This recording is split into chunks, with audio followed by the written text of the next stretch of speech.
June is coming, and the Iron Throne has a new occupant, but for how long? The House of the Dragon Season 3 trailer didn't just give us dragons, it gave us the blueprint for the fall of House Targaryen. While Alicent thinks she's brokered a peace deal on Dragonstone, her son Aemond is busy pissing on his territory. But there's a hidden detail in that throne room scene that suggests Aemond's reign as Prince Regent is already doomed. The trailer opens not with a roar, but with a silent humiliation. Alicent's return from Dragonstone is a total loss of leverage. She traded a city for her life, only to find a monster waiting on the throne. The power shift is masterfully blunt. Alicent stands, exhausted and dusty, while Aemond sits. By framing him from a low angle, the show forces us to look up at a man who believes the regency isn't a temporary job, but a destiny. Resting across Aemond's lap is Blackfyre, the Valyrian steel sword of the Conqueror. In Westeros, the blade is often more legitimate than the crown. While Aegon was burdened by its weight, Aemond wields it with lethal grace. He isn't just defending territory, he's defending his identity. To a man who lost an eye in his childhood, this isn't a coup, it's fate finally correcting itself. This absolute certainty is exactly why his later moment of vulnerability is so jarring. When the one-eyed king finally looks shaken, we know the cost of the war has officially come home. We pivot from the shadows of the throne room to a shot that feels like the calm before a hurricane. This isn't just a transition, it's a reminder that while the old guard is bickering in the dirt, the true future of this war is taking flight. Baela Targaryen on Moondancer isn't just a cool dragon sequence, it's a symbolic transfer of power. As she cuts through the clouds, she carries the collective weight of the women who forged her. Lyshanna's adventurous spirit, Rhaenys' unbreakable defiance, and Rhaenyra's political cause. Baela represents the core theme of Season 3, the shift from a war of succession to a war of inheritance trauma.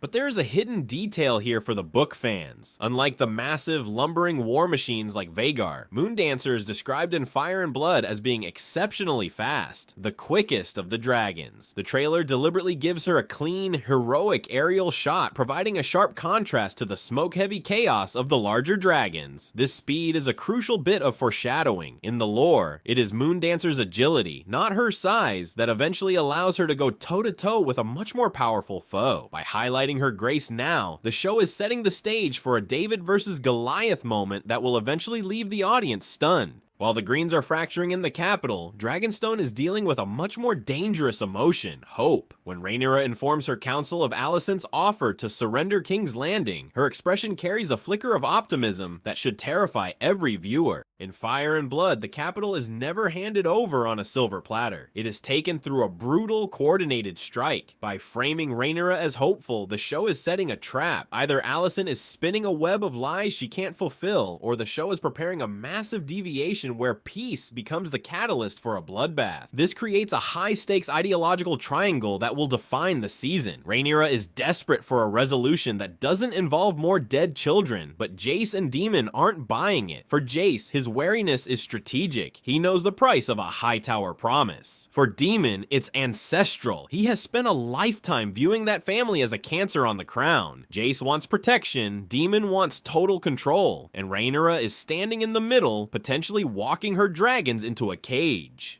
The crown has been traded for the dirt. As Aegon Targaryen and Larys Strong flee through the woods, we aren't just looking at a king on the run, we are witnessing a symbolic stripping of his divinity. Displaced and reduced to rags, Aegon's appearance stands in violent contrast to the promotional stills of Aemond elevated on the Iron Throne. This is a Shakespearean fracture of the highest order. While the realm believes Aegon has abdicated, the real tension lies in his spite. What if Aegon no longer wants the throne for himself, but is now dedicated to ensuring Aemond never keeps it? This Green Civil War is only deepened by the deafening absence of Otto Hightower. In Westeros, when a political mastermind vanishes from the frame, it's never an accident, it's a move. Otto's silence in this trailer is louder than Vhagar's roar, suggesting the real power plays are happening in the shadows where the camera refuses to look. Lord Ormond Hightower rallying his troops is a flashing red light for book readers. The Battle of the Honeywine is imminent. Tessarian's brief indigo and cobalt glimpse isn't just fan service, it's a tactical shift. While the blacks have more dragons, the greens have the Blue Queen, a dragon known for being younger and more nimble in the air. The decision to keep her rider, Prince Daeron, off-screen is a classic mystery box tactic. By framing him as the forgotten son tucked away in Old Town, the show is mirroring the exact buildup they used for Aemond in Season 1.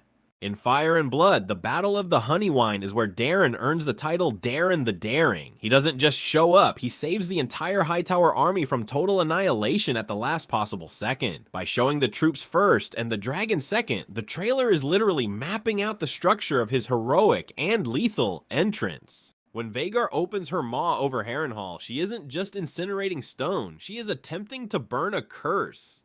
Harrenhal has always been the graveyard of Targaryen ambition, and by torching it, Aemond isn't just conducting a military strike, he is trying to exorcise the shadow of his uncle Daemon, who turned the fortress into a psychological playground in Season 2. In the lore, Harrenhal's stone is so thick that dragonfire doesn't just burn it, it melts it like wax. By showing this level of destruction, the show is signaling Aemond's shift toward total war. But look at the subtext. Despite having the world's largest dragon and a castle in ruins, Aemond looks genuinely rattled later in the promo. This sets up a chilling realization. Military dominance means nothing when you're losing the psychological war. If Aemond is winning, why does he look like a man who just saw his own ghost? The Battle of the Gullet isn't just a centerpiece, it's a graveyard. While the trailer sells us on the spectacle of water, wood, and dragonfire, the true heavy hitter here is the cost. Jace flying Vermax into a naval blockade isn't just an action beat. For anyone who has read Fire and Blood, it is a sequence of tragic inevitability. Look at the ships. These aren't just random vessels, they are the Triarchy, the same alliance from the Stepstones. This is a callback to the show's very first season. Corlys Velaryon, watching the carnage, represents a man witnessing the total liquidation of his house's power. How many losses can one man take? Between his wife, his children, and now his fleet, the Gullet isn't a battle, it's the breaking point for the Velaryon legacy.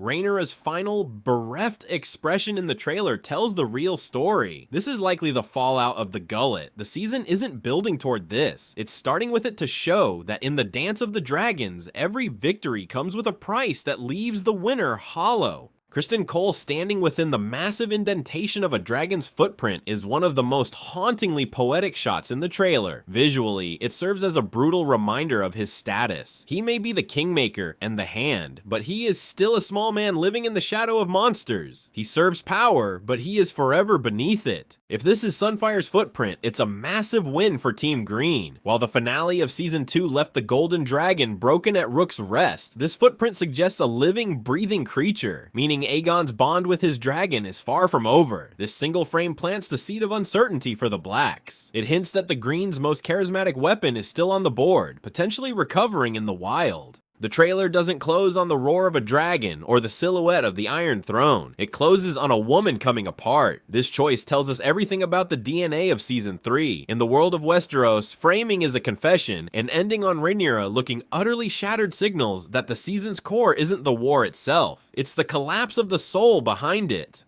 For book readers, this look likely centers on a singular name, Prince Jacaerys. If the show maintains the trajectory of Fire and Blood, the Battle of the Gullet isn't just a strategic loss, it's a personal catastrophe that strips Rhaenyra of her heir and her anchor. By ending here, the show is suggesting that while fire can win a throne, it cannot protect what matters. That final shot isn't teasing a grand victory, it's teasing a heavy, permanent consequence. Rhaenyra isn't looking at an enemy in that frame, she's looking at a future that has just been hollowed out. Season 3 is shaping up to be the most traumatic year in Westeros history, but I want to hear from you. Do you think Rhaenyra's look of total defeat at the end of the trailer confirms the tragedy of the Gullet? And are you Team Black or Team Green now that Aemond has officially seized the sword of the Conqueror? Drop your theories in the comments, hit that subscribe button for more deep lore breakdowns, and I'll see you in the skies over Harrenhal.